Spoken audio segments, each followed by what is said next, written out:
Bom dia a todos. Estamos iniciando a coletiva das estatísticas fiscais. Aqui conosco, Fernando Rocha, chefe do Departamento de Estatísticas do Banco Central, que fará uma apresentação e responderá às perguntas. Os jornalistas aqui presentes deverão utilizar o microfone para fazer as perguntas. Os que estão acompanhando online poderão fazer por meio do chat. Peço a todos que, antes da pergunta, se apresente com o nome e o veículo que representam. Bom dia, Fernando. Bom dia, Sandra. Bom dia a todos. Vamos então dar início à divulgação das estatísticas fiscais para o mês de junho, né? Como sempre, vamos apresentar primeiro o resultado dos fluxos fiscais, as chamadas necessidades de financiamento do setor público, que incluem o resultado primário, os juros nominais e o que resulta da soma desses dois componentes, o déficit nominal do país, e em seguida apresentar os resultados para os estoques de endividamento, a dívida líquida e a dívida bruta brasileiras. Começando então com o resultado primário, com os dados estão na tabela 1, o setor público consolidado teve um déficit primário de 47,1 bilhões de reais em junho, e esse resultado representou um aumento de 15% em relação ao déficit primário de junho de 2024. Lá em junho de 2024, o déficit havia sido de 40,9 bilhões, ou seja, nessa passagem de junho de 2024 para junho de 2025, houve um aumento de 6,2 bilhões de reais no déficit primário do país, né? O déficit primário do setor público é composto pelo resultado do governo central, dos governos regionais e das estatais. Então, começando pelo governo central, o governo central em junho também apresentou um déficit de 43,5 bilhões de reais, e também, nesse caso, houve um aumento no déficit em relação ao mês anterior, né? Ao mesmo mês do ano anterior. Esse déficit passou, portanto, de 40,2 bilhões de reais em junho de 2024 para 43,5 bilhões de reais em junho de 2025, uma alta de 8,3% no resultado primário do governo central, né? Nesse caso, quando a gente olha a partir dos dados da Secretaria do Tesouro Nacional, no seu relatório do Tesouro Nacional, os resultados de receitas e despesas, né? E uma forma de medir o resultado primário nada mais é do que fazer um balanceamento entre as receitas e despesas recebidas ou gastas a cada mês. Quando a gente faz essa comparação, a receita líquida em termos reais, ou seja, deflacionada, né? E na comparação entre os meses de junho de 24 e junho de 25, ela permaneceu estável nesse período, né? Houve uma redução de dividendos recolhidos por empresas e bancos públicos e um aumento em demais impostos, resultando numa estabilidade em termos reais da receita líquida, enquanto a despesa aumentou 1,6% em termos reais nessa mesma comparação. Dessa forma, né, o crescimento das despesas acima das receitas é o responsável, pela própria definição, pela ampliação do déficit primário do governo central no período. Já os governos regionais, que são compostos pelo conjunto de estados e municípios, eles também tiveram uma piora no seu resultado primário, passando de um superávit de 1,1 bilhão de reais em junho de 2024 para um déficit de 1 bilhão de reais em junho deste ano, né? No caso dos governos regionais, a gente tem informações de que as receitas, né, suas principais receitas, como a arrecadação de ICMS, o principal imposto estadual, continuou crescendo, assim como as transferências, né, de recursos da União, fruto de compartilhamento de receitas de impostos, e outros continuaram crescendo.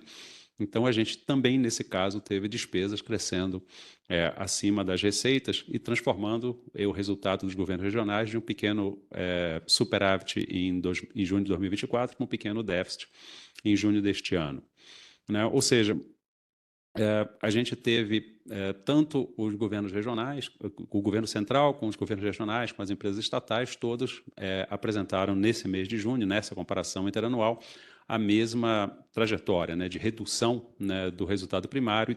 E esses componentes, né, têm uma parcela da explicação da redução do resultado geral. Se a gente passa para as informações que estão na tabela 2, ainda sobre o resultado primário, nós podemos ver que no acumulado do ano, ou seja, no primeiro semestre de 2025, o setor público consolidado permaneceu superavitário em 22 bilhões de reais. Ou seja, a gente teve no mês passado um superávit no acumulado do ano. Neste mês, mesmo com o déficit observado, a gente permaneceu nessa condição superavitário, resultando esses 22 bilhões de reais. Quando a gente faz a comparação com o primeiro semestre do ano passado, né, no primeiro semestre do ano passado ocorreu um déficit de 43,4 bilhões de reais, que se tornou agora um superávit de 22 bilhões de reais. Ou seja, essa variação, ou seja, essa melhora dos resultados, atinge 65,5 bilhões de reais, mas há uma influência significativa no calendário de desembolsos, de pagamentos, desculpe, melhor dizendo, no calendário de pagamentos de precatórios. No ano passado, houve pagamento de precatórios no primeiro semestre do ano, e neste ano ele ainda não ocorreu. Deve ocorrer nos próximos meses e tudo mais. Então, uma parte relevante desses 65 bilhões de melhora no resultado primário do setor público se deve ao cronograma de precatórios, né? De qualquer maneira, né, esses 22 bilhões de superávit primário do setor público para o primeiro semestre do ano são os melhores resultados para esse período desde 2022. Lá no primeiro semestre de 2022, houve um superávit de 129,9 bilhões, né? O governo central também melhorou o seu resultado primário no primeiro semestre. Ele baixou de um déficit de 70,6 bilhões de janeiro a junho de 2024 para um déficit de 12,3 bilhões no mesmo período de 2025, uma redução de 58,3 bilhões no déficit. E também aqui neste caso, a diferença de cronogramas de precatório é um elemento fundamental para explicar essa melhora do resultado, né? Então, a gente está comparando dois períodos em que, no período comparativo, né, no período anterior, houve pagamento significativo de despesa de precatórios e, neste período atual, elas ainda não ocorreram, né? Quando esse pagamento ocorrer, a comparação, esses resultados se tornarão mais comparáveis, né? Da mesma maneira como o resultado do setor público, esses 12,3 bilhões de déficit primário do governo central são os melhores resultados para o primeiro semestre do ano desde 2022, quando o governo central apresentou um superávit de 53,8 bilhões, né? No caso dos governos regionais, eles também foram superavitários no primeiro semestre do ano, em 40,6 bilhões, e esse superávit cresceu na comparação com o primeiro semestre de 2024, né? Passando de 33,2 para 40,6 bilhões. Por fim, apresentando os resultados para os 12 meses acumulados, né? Uma terceira forma, um terceiro período, né, que a gente usa sempre para comparar os resultados, né? Um período, uma janela móvel de um ano, que se encerra agora nos 12 meses até junho. O setor público consolidado também está com superávit, né, um superávit menor de 17,9 bilhões de reais, o que equivale a 0,15% do PIB. E esse resultado é superavitário, quer a gente olhe o governo central, quer a gente olhe os governos regionais, né?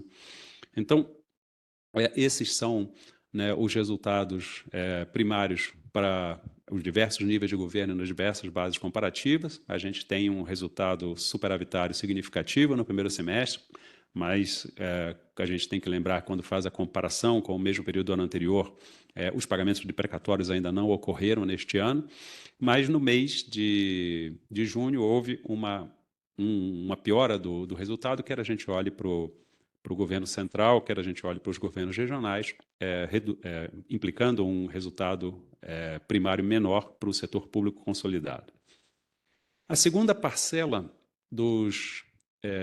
das necessidades de financiamento do setor público é composta pelos juros nominais. Esses juros nominais são apropriados por competência, o que significa que para cada um dos ativos e passivos financeiros que compõem a dívida líquida do setor público, o Banco Central tem informações sobre os seus indexadores, ou seja, qual a taxa de juros remunera esses ativos ou passivos, e a partir daí, considerando o montante, o saldo desses ativos e passivos, com a aplicação desses indexadores, a gente tem um cálculo diário, pro rata, dos juros que incidem sobre esses valores, né? Então, com isso, nós acumulamos esses valores diários de juros, tanto pagos quanto recebidos, para gerar os juros líquidos apropriados por competência ao estoque de endividamento do país, né? Por isso, a gente pode comparar qualquer período, né, em termos desses juros. Os juros nominais apropriados por competência no mês de junho atingiram 61 bilhões de reais e esse valor, esses 61 bilhões, representa uma redução, quer a gente olhe para os dados de maio, né, o mês imediatamente anterior, quer a gente faça a comparação usual com junho de 2024. Nos dois casos, essa redução é um pouco maior do que 30 bilhões de reais, ou seja, tanto em junho de 2024 quanto em maio de 2025, houve pagamentos de juros superiores a 90 ou pagamentos não, foram apropriados juros à dívida superiores a 90 bilhões de reais. Como esses juros são apropriados por competência, nós deveríamos esperar nessas comparações uma ligeira, digamos assim, tendência crescente dos juros, mas não uma variação dessas, né? De se reduzir, por exemplo, por volta de 90, 94 para 60. Né? Quando isso acontece, quando tem uma variação maior, seja para menos, como aconteceu nesse mês, seja para mais, como aconteceu, por exemplo, no ano passado, a gente deve procurar saber o que aconteceu com os swaps cambiais para adicionar nessa explicação dos juros, né? Por um lado, os juros nominais têm como principais indexadores a taxa Selic, o IPCA, ou seja, são além das operações pré-fixadas, né, os juros que incidem sobre isso, mas, por outro lado, os resultados de swap, né, aquelas operações que o Banco Central faz na relação entre a mudança da taxa de juros e a mudança na taxa de câmbio, quando o Banco Central tem um ganho nessas operações de swaps, isso equivale a uma receita de juros para fins de apropriação de juros na dívida pública. Quando o Banco Central tem uma perda nesses swaps, ele equivale a uma despesa de juros, né? Então, um ganho de swaps do Banco Central reduz a conta de juros que nós apresentamos nessa estatística, e foi exatamente isso que aconteceu no mês de junho de 2025, quando os swaps deram ao Banco Central um ganho de 20,9 bilhões de reais. Então, a gente pode fazer uma conta rápida, um exercício contrafactual, dizer que a despesa total de juros apropriados no mês foi 61 bilhões e os juros do Banco Central reduziram essa despesa em 21 bilhões, 20,9. Então, sem os swaps, a despesa teria sido de 82, em valores aproximados, né? Para completar esse período, esse exercício contrafactual, a gente deve também excluir os swaps da base comparativa. Lá em junho de 24, os swaps representaram uma perda de 28,6 bilhões, então eles aumentaram os juros em junho de 2024, ao mesmo tempo que reduziram os juros em junho de 2025. E essa contribuição dos swaps foi de 49,5 bilhões para a variação dos juros, né, quando a gente compara junho de 24 com julho de 25. Então, se nós excluíssemos os swaps nessas duas pontas, nós teríamos observado um aumento na conta de juros apropriados por competência sobre a dívida líquida de 15,7 bilhões, passando de junho de 24 para junho de 25. Esse aumento excluindo os swaps, foi causado pelo próprio aumento do valor nominal da dívida líquida e também pelo aumento da taxa Selic no período, que é um dos principais indexadores da remuneração dessa dívida líquida, né? Então, nesse exercício, o que ocorreu de fato foi uma redução de swaps que passaram uma redução de juros, desculpe, que passaram de 94 para 61 bilhões, mas isso foi causado pelo impacto dos swaps. Sem os swaps, a gente teria tido, ao invés da redução de 33,8 bilhões, um aumento de 15,7. Nós podemos fazer esse mesmo exercício para os dados do mês, e aí nós iríamos descobrir em maio que, ao invés de uma redução de 31 bilhões de maio para junho, essa redução teria sido menor, de 11,9 bilhões, né, dado os efeitos de swap. Quando a gente passa para os dados acumulados no ano, no primeiro semestre, os juros apropriados sobre a dívida líquida somaram 417 bilhões de reais, o que equivale a 6,74% do PIB estimado para o semestre, né? Também aqui, nesse caso, ocorreu uma redução em relação ao primeiro semestre do ano passado, primeiro semestre do ano passado foi 455 bilhões, se reduziu para 417, uma redução de 38 bilhões aproximadamente. E também aqui nesse caso, essa redução, nós podemos dizer que ela foi inteiramente devida à contribuição que os swaps dão para essa conta de juros. No primeiro semestre de 2024, as perdas com swaps aumentaram a conta de juros em 55,1 bilhões de reais, e no primeiro semestre de 2025, elas reduziram essa conta em 91 bilhões de reais, né? Ou seja, digamos, daqueles 38 bilhões de redução efetiva nas estatísticas realmente ocorridas, houve um impacto de 146 bilhões dos swaps possibilitando essa redução. Ou seja, sem o aumento, sem esses resultados de swaps, se a gente excluísse os swaps do primeiro semestre de 24 e do primeiro semestre de 25, os juros teriam crescido 108 bilhões nesse período comparativo. E, novamente, né, nós temos o aumento do estoque da dívida líquida nesses dois períodos, além de aumentos tanto na taxa Selic quanto no IPCA acumulado no primeiro semestre de cada ano, explicando essa trajetória de aumento da conta de juros nesse exercício contrafactual, né? Quando a gente olha os últimos 12 meses, os juros nominais atingiram 7,45% do PIB, o que equivale a 912,3 bilhões de reais. Com esse resultado, um pequeno superávit primário de 17,9 bilhões e uma conta de juros que atingiu 912 bilhões de reais nos últimos 12 meses, o déficit nominal, o déficit fiscal total do país, nos últimos 12 meses, chegou a 894,4 bilhões de reais, o que dá 7,3% do PIB, né? E houve uma redução de 0,3 ponto percentual do PIB em relação ao mês anterior.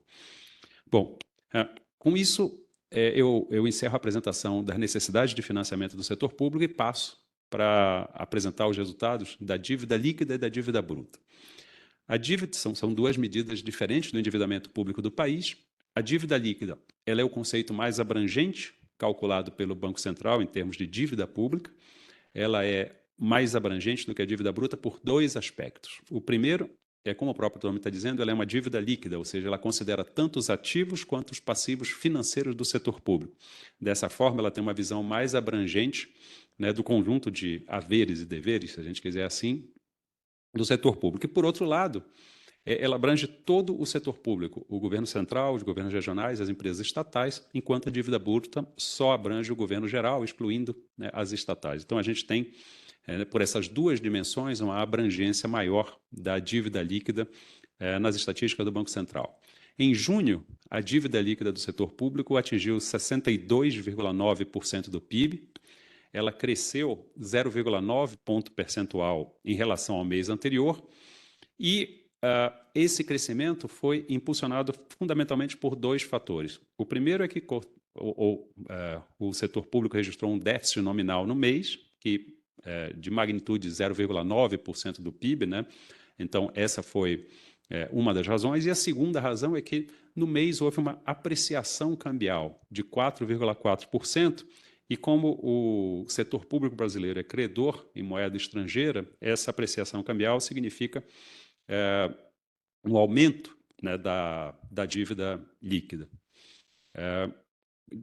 estimado em 0,5 ponto percentual do PIB. Esses valores estão na tabela 5 da nota para a imprensa.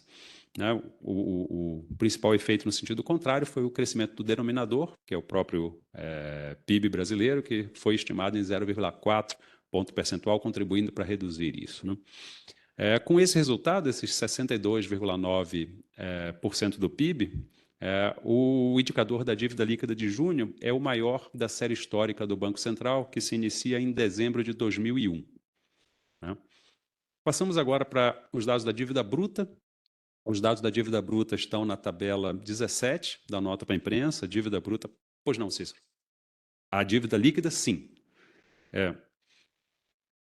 O Cícero fez uma pergunta aqui só para confirmar o resultado da dívida líquida do setor público de 62,9% do PIB, se era a maior da série histórica do Banco Central para qualquer mês. Sim, e a série histórica começa em dezembro de 2001. Passando para a dívida bruta, os dados estão na tabela 17 da nota para a imprensa, ela é a dívida bruta do governo geral, e na tabela 17 nós divulgamos dois conceitos de dívida bruta. O primeiro é o conceito do Banco Central, e no qual a dívida bruta atingiu 76,6% do PIB. É claro que a dívida bruta ela tende a ser, tem um percentual em relação ao PIB, tem uma magnitude maior do que a dívida líquida, porque, como o próprio nome está dizendo, ela é uma dívida bruta, considera apenas os passivos, então esses passivos não são abatidos pela quantidade de ativos financeiros que o governo central, que o governo geral detém, né? Então, a dívida bruta no conceito do Banco Central atingiu 76,6% do PIB e cresceu meio ponto percentual do PIB, 0,5 ponto percentual no mês. Se a gente utilizar o conceito do FMI para calcular a dívida bruta do governo geral, essa dívida bruta chegou a 89,9% do PIB em junho, ou uma elevação de 1,5 ponto percentual, né? Então, tem dois aspectos relevantes na comparação entre a dívida bruta e a dívida líquida. Dois aspectos relevantes na comparação da dívida bruta nos dois conceitos, Banco Central e FMI. O primeiro aspecto relevante é que a dívida bruta no conceito do FMI sempre será maior do que no conceito do Banco Central, porque ela inclui um instrumento a mais, digamos assim. A dívida bruta do FMI, no conceito do FMI, considera todos os títulos públicos na carteira do Banco Central. E a dívida bruta no conceito do Banco Central considera desse conjunto de títulos públicos apenas aqueles que estão sendo, a cada momento, utilizados para fazer operações compromissadas com as instituições financeiras. A diferença entre a carteira total de títulos e os títulos utilizados nas operações compromissadas, nós chamamos de carteira livre. Então, a diferença entre a dívida bruta e a dívida bruta no conceito do FMI e do Banco Central é essa carteira livre. E como vocês podem ver na tabela 17, a carteira livre em junho de 2025 foi equivalente a 13,3% do PIB, que é exatamente a diferença entre 76,6% do PIB e 89,9%. Né? Então, em termos de nível, quando a gente compara as duas séries, elas refletem a mesma realidade, mas a dívida do FMI é maior por causa da carteira livre. O segundo aspecto é que no mês, por exemplo, a dívida do Banco Central variou 0,5% do PIB, enquanto a dívida no conceito do FMI variou 1,5% do PIB. E aqui, embora elas tendam a variar conjuntamente, né, a variação de um mês para o outro, a do Banco Central pode crescer mais, a do FMI pode crescer mais, uma pode cair mais do que a outra. Então, elas não são iguais e a diferença é exatamente a dinâmica que acontece a cada mês com a carteira livre, né? Por exemplo, nós podemos usar os dados do mês de junho e dizer que a dívida bruta do FMI cresceu mais em junho do que a dívida bruta no conceito do Banco Central, né, 1 ponto percentual a mais, pois ocorreu emissões de títulos públicos federais no mês, e isso contribuiu para reduzir o estoque das operações compromissadas, né? Se vocês olharem os dados que estão na tabela 7, nós vamos ter alguma coisa como 140 ou um pouco mais bilhões de reais de emissão líquida de dívida pública no mês de junho.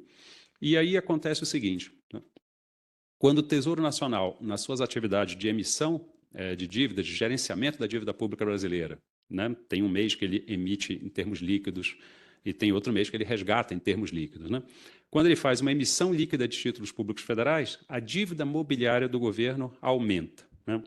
Só que, ao emitir esses títulos, né, ele emite os títulos, ele vende esses títulos para os dealers, para as instituições financeiras que compram, e essas instituições financeiras pagam esses recursos e reduz, então, com essa ação, a liquidez existente na economia. Tudo mais constante, se a gente considerar que só ocorreu essa operação no mês, o Banco Central tem que recolocar as condições de liquidez no patamar anterior. E a forma de fazer isso é reduzir o estoque das operações compromissadas, né? Os bancos estão com os papéis que garantem as operações compromissadas, a gente recompra esses papéis e entrega dinheiro em troca desses papéis e a liquidez da economia volta ao normal. Esses títulos que estavam sendo utilizados em operações compromissadas, eles retornam para a carteira do Banco Central e vão chamar aquilo que eu defini de carteira livre. Então, nesse momento, como consequência da emissão, a carteira livre aumenta. Mas está claro que a carteira total de títulos do Banco Central, ela permanece a mesma. Então, para a dívida bruta, né, no conceito do Banco Central, o aumento da dívida mobiliária pelas emissões é compensado pela redução das operações compromissadas. Então, quando a gente pega a dívida bruta no conceito do Banco Central, a dívida mobiliária aumentou, um item da dívida pública, da dívida bruta, aumentou, mas foi compensado pela redução das compromissadas. Então, se a gente isolar esse efeito, a dívida bruta no conceito do Banco Central permanece estável. Enquanto que a gente olha para a dívida do FMI, ela também pega o mesmo aumento da dívida mobiliária, exatamente como na dívida no conceito do Banco Central, só que não tem nenhum efeito que compense isso, porque a carteira total de títulos do Banco Central permaneceu a mesma. Ela apenas mudou a composição entre compromissadas e carteira livre, mas a carteira total não mudou, de forma que ela pega esse aumento sem nenhum efeito que compense no sentido contrário, então ela cresce, né? Então, isso ajuda a explicar, ou explica esse 1 ponto percentual do PIB de diferença no comportamento da dívida bruta, no conceito do Banco Central e do FMI, nesse mês. E, enfim, se a gente começar a considerar os dois conceitos, né, a gente tem que não só ver a diferença de magnitude entre ambos, mas buscar entender o que faz, o que explica a diferença de dinâmica deles a cada período. Bom, com isso eu encerro a apresentação dos itens sobre a dívida pública e devolvo a palavra para a Sandra para ela organizar as perguntas, né, eventuais aqui da imprensa sobre o tema.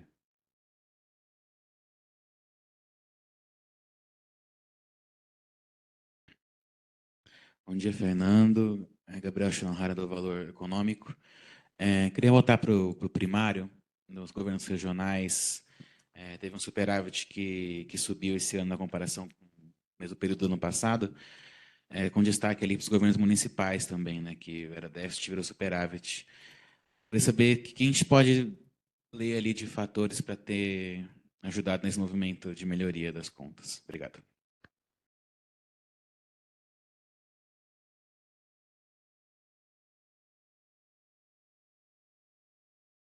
Opa, muito obrigado pela pergunta, Gabriel. Primeiro, os números que o Gabriel mencionou. No caso, a gente está olhando os dados que estão na tabela 2 da nota para a imprensa, nos governos regionais. Os governos regionais, eles aumentaram o seu superávit primário no primeiro semestre de 2025, comparando com o primeiro semestre de 2024, passando de 33,2 bilhões para 40,6, né?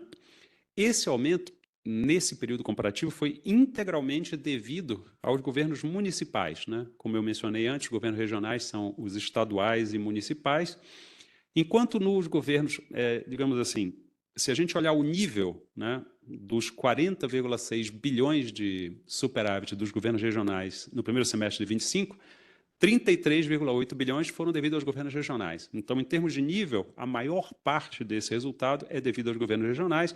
Os governos regionais concentram mais receitas e despesas, têm uma movimentação maior do que os municípios, então contribuíram para gerar a maior parte desse resultado primário. Mas, se a gente comparar o que aconteceu de um período para o outro, que foi a pergunta do Gabriel, nós vamos ver que os governos regionais reduziram, os estaduais reduziram seu superávit, baixando de 35,7 para 33,8, uma ligeira redução de um pouco menos de 2 bilhões, mas os governos municipais, eles aumentaram, né, o seu superávit primário no período, passando de 2,6 bilhões para 6,8, passando de um déficit, melhor dizendo, de 2,6 bilhões para um superávit de 6,8 bilhões. Então, a variação, né, do resultado dos governos municipais foi superior ao dos governos regionais como um todo, né? Os municipais aumentaram seu resultado primário, aumentaram seu superávit em 9,3 bilhões. E aqui a gente tem que lembrar que o resultado primário apurado nas estatísticas fiscais, desculpa, do Banco Central, é um resultado pelo critério de caixa. Então, a gente olha a gente tem uma maneira diferente de fazer, mas é como se a gente visse a cada período a receita, o total de receita e despesa que cada ente público recebeu. Então, se ele recebeu mais receitas do que aumentaram suas despesas, ou se as receitas cresceram e as despesas subiram, ou as despesas diminuíram, o resultado vai aumentar. Né? Se a receita cresceu mais do que a despesa, então se a receita cresceu e a despesa caiu, o resultado primário vai aumentar. A forma como o Banco Central faz essa conta é a partir dos estoques de ativos e passivos que esses municípios, no caso, todos os municípios do país, que eles têm. Então, numa conta simplificada, por exemplo, um maior recebimento de arrecadação de impostos municipal, uma maior transferência de recursos federais, por exemplo, vão, num primeiro momento, abastecer o caixa desses estados e municípios. E a gente tem na tabela 4A da nota para a imprensa o detalhamento desses ativos e passivos financeiros dos municípios, e vocês vão ver numa rubrica que chama disponibilidades, eu vou abrir aqui, nos governos municipais, depósitos à vista e aplicações, por exemplo, tem o montante que esses estados recebem. Então, se a gente chegar e eles receberem mais arrecadação ou transferências de governo, seja na forma de compartilhamento de impostos, seja na forma de emendas parlamentares destinadas aos municípios, no primeiro momento esses recursos vão para a disponibilidade dos municípios, aumentando os seus ativos e, portanto, aumentando as suas receitas e também o resultado primário, para, num segundo momento, eventualmente, esses recursos serem gastos nas finalidades devidas, quando então a gente tem o momento inverso, né, um déficit, e no tempo essas transferências que foram gastas se equilibram. Né? Então, o que nós podemos dizer sobre os governos municipais é que teve um aumento de arrecadação acima do aumento de despesas, arrecadação aqui entendida no sentido amplo, seja as receitas próprias que eles arrecadam, seja as transferências que eles recebem, né, justificando esse aumento no resultado, né, de 9 bilhões.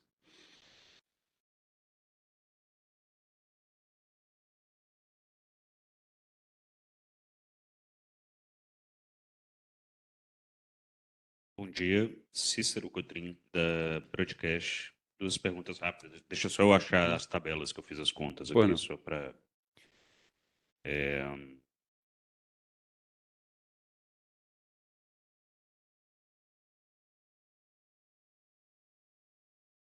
Aqui. Bom, primeira coisa, a gente está com um nível de dívida bruta indexada a Selic parecido com o do ano passado, do fim do ano passado, né?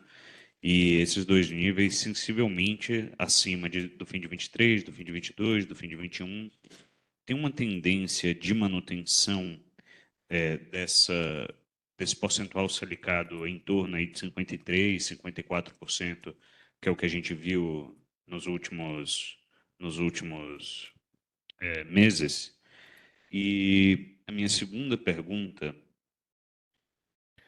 quando a gente olha a taxa de juros implícita na dívida bruta total, ela teve uma leve queda entre maio e junho, voltou agora para o mesmo nível de janeiro, praticamente. Na verdade, um pouco abaixo, né? Então, tem alguma explicação para isso, quando a Selic é mantida no mesmo nível? Na verdade, em junho ela subiu, né? Em junho a Selic subiu 0,25 pontos. Então, eu queria saber o que leva a essa oscilação aí na taxa de juros implícita. Você está olhando os dados da bruta ou da líquida nesse caso? Da bruta, que está na tabela 22. Tá. É isso, obrigado. Perfeito. O Cícero faz 2 perguntas sobre, digamos assim, composição e gestão da dívida bruta. As informações que ele utilizou estão na tabela 21 da nota para a imprensa, no caso da participação por cada indexador na dívida bruta.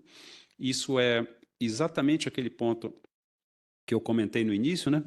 A gente tem a composição da dívida bruta por cada um dos instrumentos e itens que compõem, no caso da dívida bruta, os passivos financeiros do governo geral. E para cada um desses instrumentos nós temos um indexador, né? E a tabela 21 apresenta esses principais indexadores. O Cícero olhou os resultados para a taxa Selic, né? Na passagem de maio para junho, o percentual da dívida bruta indexado a Selic se reduziu ligeiramente, 54,2% para 53,6%, mas o ponto que ele queria fazer é que esses 53% são maiores do que a gente já viu em 2023, 22, 21, quando o percentual da Selic está ligeiramente abaixo de 50%. Né? Esse aspecto, acho que tem dois aspectos importantes para a gente ver a participação dos passivos selicados no total da dívida bruta. Né? O primeiro desses aspectos é que o Tesouro Nacional faz o gerenciamento do endividamento público do país e, ao fazer esse endividamento, né, no plano anual de financiamento, ele divulga intervalos onde ele deseja manter a dívida bruta por indexadores. Né? Então, ele divulga intervalos máximo e mínimo no final de um ano, para projeção para o ano seguinte, e isso é uma sinalização de como ele pretende gerenciar o passivo imobiliário do país. Então, o atingimento desses intervalos, né, significa o atingimento dos objetivos da gestão da dívida pública, e isso pode incluir um aumento ou uma redução da parcela indexada à Selic, por exemplo, uma redução da parcela indexada à Selic, um aumento dos pré-fixados, ou uma redução ou uma substituição dessa parcela de Selic por vinculada a índice de preços, principalmente o IPCA e tudo.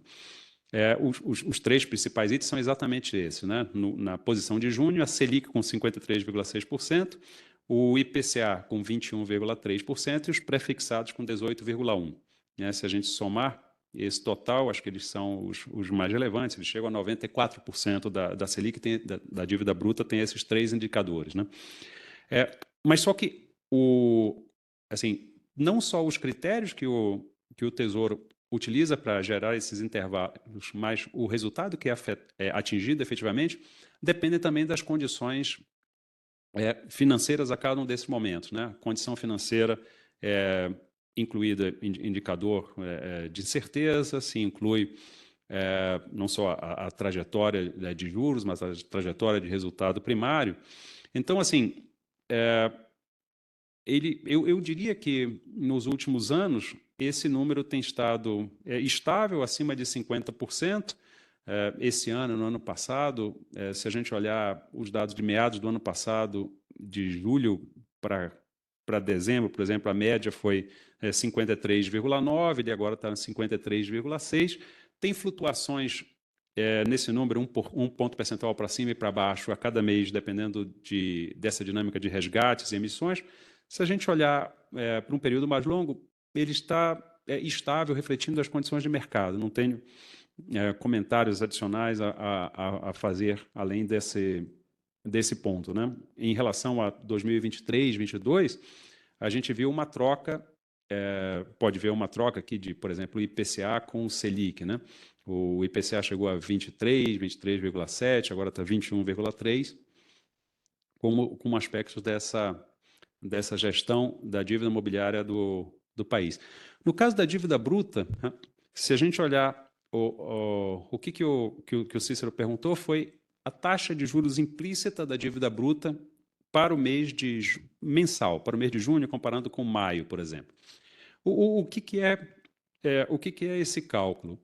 A gente tem o estoque da dívida, né, num determinado período, e tem as razões que fizeram esse estoque crescer. Uma das razões é o acúmulo de juros sobre o próprio estoque anterior. Então, dessa forma, digamos assim, de uma forma mais simples, dividindo um estoque pelo outro, a gente chega numa taxa de juros implícita.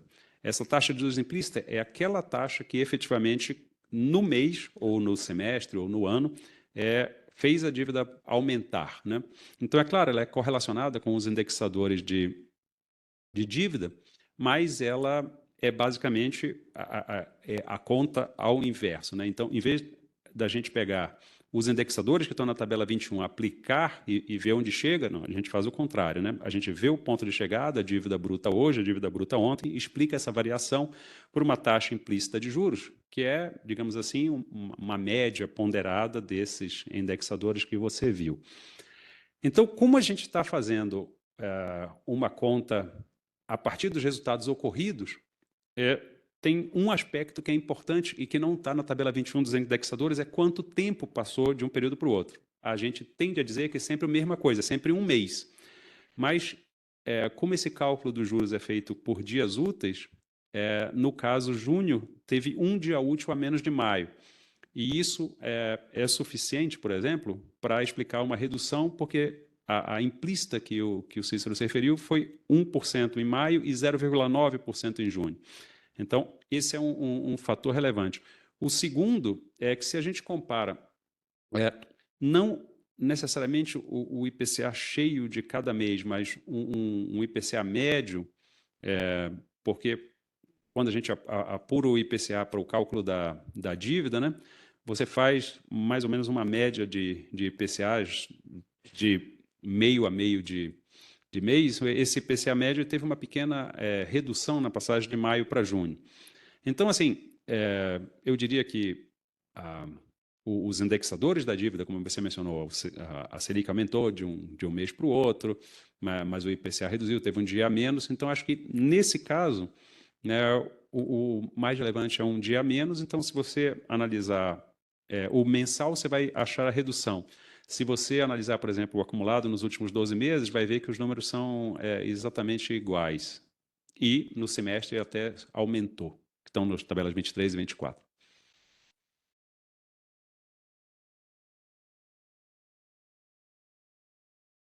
Ok.